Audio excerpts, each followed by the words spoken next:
চলো আজকে তোমাদের এই যে গ্রো ব্যাগটা বানিয়েছি এটা দেখাচ্ছি। এটা যদি তোমরা টিউটোরিয়াল চাও তাহলে তোমাদের অবশ্যই টিউটোরিয়াল দেবো, অবশ্যই কমেন্টে লিখে জানাবে। কিন্তু তো কেমন হয়েছে এটাও কমেন্টে লিখে জানাবে। আর এখানে আমি অপরাজিতার দুটো চারা বসিয়েছি।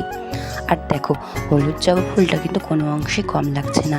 আর এখানে আমার লেবু ধরেছে আর লঙ্কাও। গোলাপ ফুলটা খুব সুন্দর। আর এখানে দেখো যে পার্সেলগুলো বসেছিলাম কতটা ঝাঁকড়ালো হয়েছে। আর এখানে কতগুলো কাটিংস বসিয়েছি।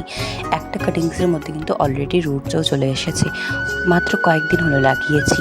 তো এখানে দেখো পদ্ম ফুলের গাছগুলো কত পাতা এসেছে আর এয়ার লিভসও আসছে। আর এখানে কয়েকটি শাপলার চারা শাপলা বসিয়েছিলাম, তারও পাতাপতি বেরোনো চারু হয়ে গেছে।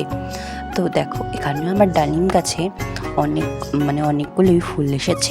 কবে ডালিম হবে জানি না, ডালিম হবে অবশ্যই আপডেট দেবো তোমাদের। আর এই দেখো লক্ষ্মী জবাটাও কিন্তু কোনো অংশে কম নয়, পিঙ্ক কালার। আর এত ছোট আমের কাছে মুকুল চলে এসেছে অলরেডি, দেখেছো কি অদ্ভুত।